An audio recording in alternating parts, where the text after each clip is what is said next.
ओम शांति 5/8/2022 की प्रातः मुरली है। सुनेंगे ईश्वरीय महावाक्य को। मीठे बच्चे, समय बहुत थोड़ा है, इसीलिए रूहानी धंधा करो। सबसे अच्छा धंधा है बाप और वर्षे को याद करना, बाकी सब खोटे धंधे हैं।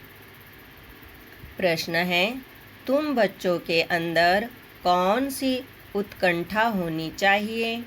उत्तर, कैसे हम बिगड़ी हुई आत्माओं को सुधारें, सभी को दुख से छुड़ाकर 21 जन्मों के लिए सुख का रास्ता बतावें, सबको बाप का सच्चा सच्चा परिचय दे।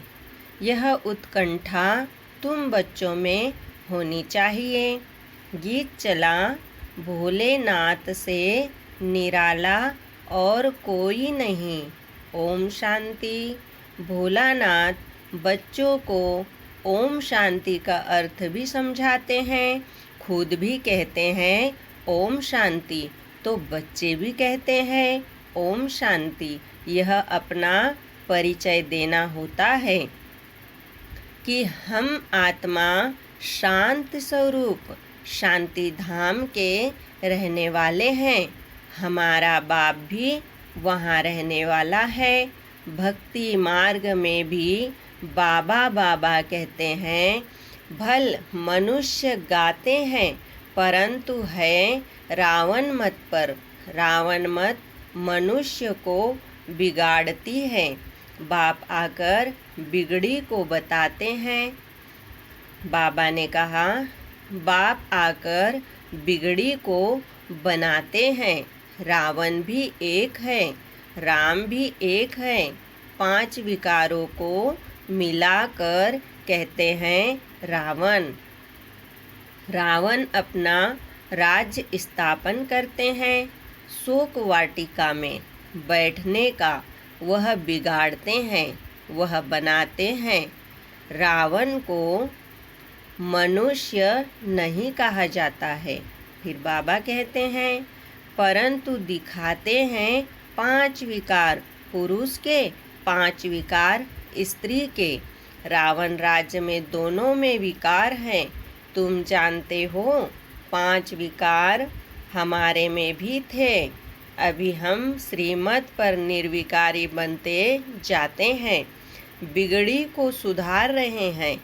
जैसे बाप सबकी बिगड़ी बनाते हैं, बच्चों में भी यह उत्कंठा रहनी चाहिए कि कैसे हम बिगड़ी को बनावे। सब मनुष्य मात्र 1-2 की बिगाड़ते रहते हैं। बिगड़ी को सुधारने वाला एक ही बाप है। तो जैसे तुम सुधरे हो, वैसे तात लगन लगी रहे कि कैसे जाकर दुखी आत्माओं की सहायता करें। बाप की जो उत्कंठा है वह सपूत बच्चे ही पूरी कर सकते हैं। बच्चों की बुद्धि में उत्कंठा रहनी चाहिए कि कैसे किसकी बिगड़ी को बनाएं। मित्र संबंधियों को भी समझाना चाहिए, उनको भी रास्ता बताए। दुखी जीव आत्माओं को 21 जन्मों के लिए सुखी बनाएं। फिर बाबा ने कहा, फिर भी हमारे भाई बहन हैं, बहुत दुखी अशांत है। हम तो बाप से वर्षा ले रहे हैं, तो ख्याल आना चाहिए कि कैसे जाकर किसको समझाएं, भाषण करें, घर घर जाएं, मंदिरों में जाएं। बाप मत देते हैं, मंदिरों में बहुत सर्विस कर सकते हो, भक्त बहुत है। अंधश्रद्धा से शिव के मंदिर में बहुत जाते हैं, अंदर में कोई न कोई आस रख कर जाते हैं। फिर बाबा ने कहा, यह नहीं समझते कि शिव हमारा बाप है, उनकी इतनी जो महिमा है, तो जरूर कभी कुछ करके गए होंगे। शिव के मंदिर में क्यों जाते हैं? अमरनाथ पर यात्रा करने क्यों जाते हैं? ढेर यात्रियों को ब्राह्मण लोग व सन्यासी ले जाते हैं। यह है भक्ति मार्ग का धंधा। इससे तो सुधरेंगे नहीं। भोलानाथ बाप ही आकर बिगड़ी को बनाते हैं। वह विश्व का रचयिता अथवा मालिक है, लेकिन खुद नहीं बनता है। मालिक तुम बच्चों को बनाते हैं, परंतु वह ऊंच है, उनसे वर्षा मिल रहा है। तुमको दिल में आना चाहिए कि कैसे हम भाई बहनों को रास्ता बताएं। फिर बाबा कहते हैं, किसको दुखी रोगी देखा जाता है तो रहम आता है ना। बाप कहते हैं, अभी हम तुमको ऐसा सुखी बनाते हैं जो आधा कल्प के लिए रोगी नहीं होंगे। तो तुम बच्चों को औरों को भी सुखधाम का रास्ता बताना है। सर्विस की उत्कंठा वाले एक जगह रह नहीं सकेंगे। समझेंगे? हम भी जाकर किसको सुखधाम का रास्ता बताएं। बाबा तो बहुत ललकार करते हैं।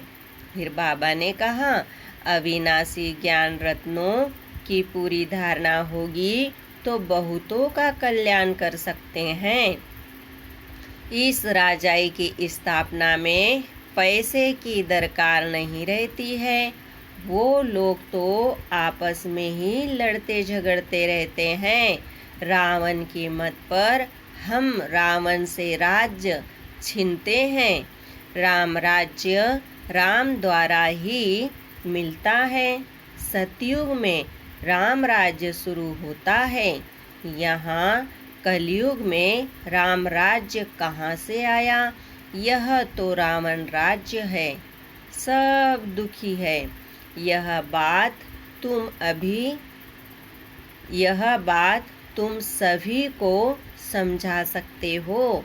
पहले उन्हें समझाना है।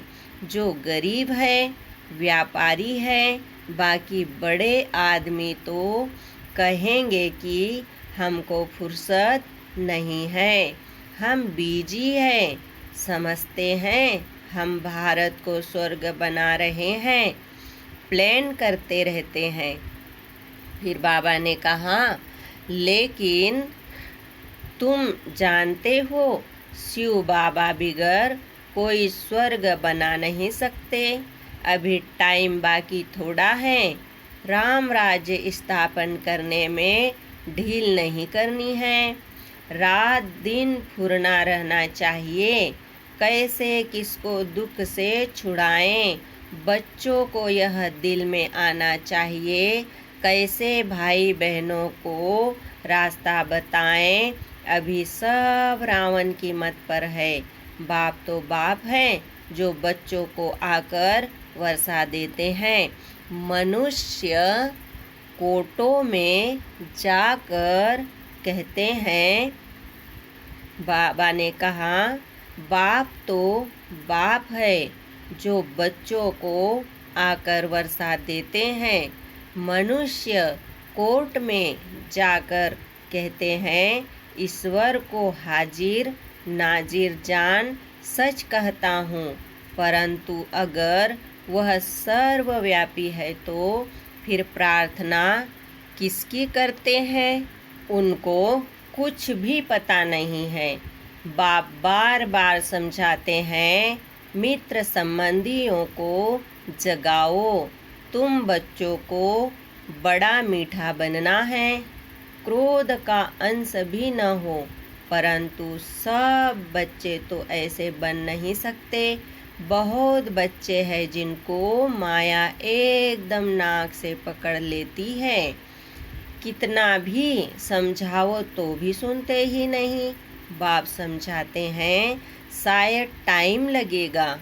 फिर बाबा ने कहा, जब सब अच्छी रीति बाप की सर्विस में लग जाएं, शोक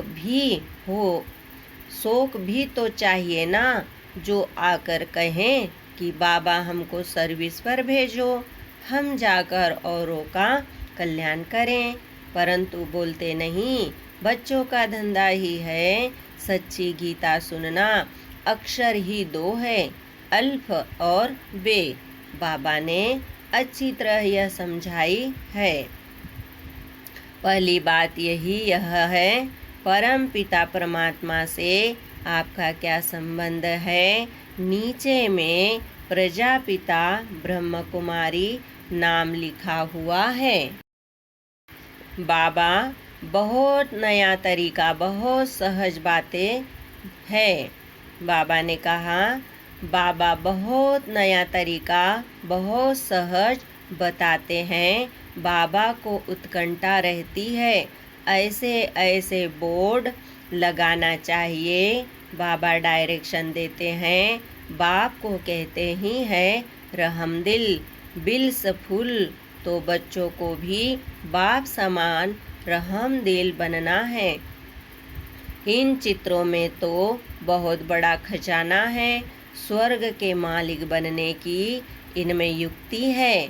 बाप तो बहुत युक्तियाँ निकालते हैं रहते हैं, कल्प पहले भी निकाली थी और अब भी निकाली है।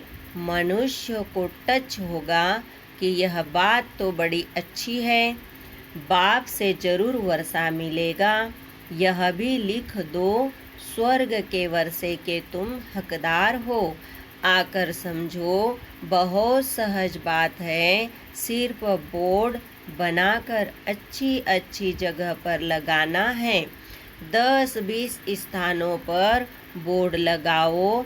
यह एडवर्टाइजमेंट भी डाल सकते हो। हमारे जो भी छूटे हुए बच्चे होंगे, उन्हों को यह अक्षर लगेंगे, कहेंगे पता तो निकाले कि यह क्या समझाते हैं। यह भी लिखा हुआ हो कि इस पहेली को समझने से तुम मुक्ति, जीवन मुक्ति को पा सकते हो 1 सेकंड में। फिर बाबा ने कहा, बाप कहते हैं अगर अपनी जीवन बनानी है तो सर्विस करो। सागर पास आकर रिफ्रेश हो, फिर सर्विस करनी है। भक्ति मार्ग में तो आधा कल्प धक्के खाए हैं। यहाँ तो 1 सेकंड में बाप को जान बाप से वर्षा पाना है। सबकी वानप्रस्थ अवस्था है, मौत सामने खड़ा है। सबसे अच्छा धंधा है यह। बाकी जो भी मनुष्य धंधे करते हैं वह है खोटे। एक धंधा सिर्फ करना है, बाप और वर्षे को याद करो। कॉलेजों में जाकर प्रिंसिपल को समझाओ तो पढ़ने वाले भी समझे तुम कितना सहज वर्षा ले रहे हो। जितना हो सके बाप को याद करो। अच्छा, मीठे मीठे सिखिलिदे बच्चों प्रति माता पिता बाप दादा का याद प्यार और गुड मॉर्निंग। रूहानी बाप की रूहानी बच्चों को नमस्ते।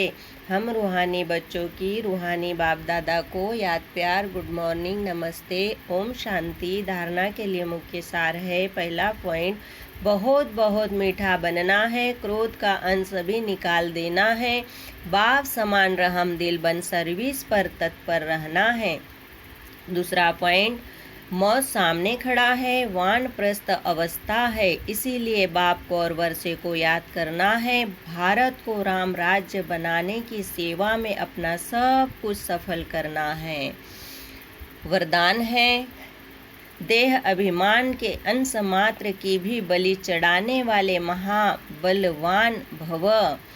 सबसे बड़ी कमजोरी है देह अभिमान। देह अभिमान का सूक्ष्म वंश बहुत बड़ा है। देह अभिमान की बलि चढ़ाना अर्थात अंश और वंश सहित समर्पित होना।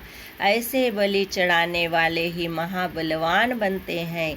यदि देह अभिमान का कोई भी अंश छिपा कर रख लिया, अभिमान को ही स्वमान समझ लिया, तो उसमें अल्पकाल की विजय भल दिखाई देगी, लेकिन बहुत काल की हार समाई हुई है। स्लोगन है, इच्छा नहीं थी लेकिन अच्छा लग गया, यह भी जीवन बंधन स्थिति है। ओम शांति। शुक्रिया बाबा, शुक्रिया। ओम शांति, ओम शांति, ओम शांति।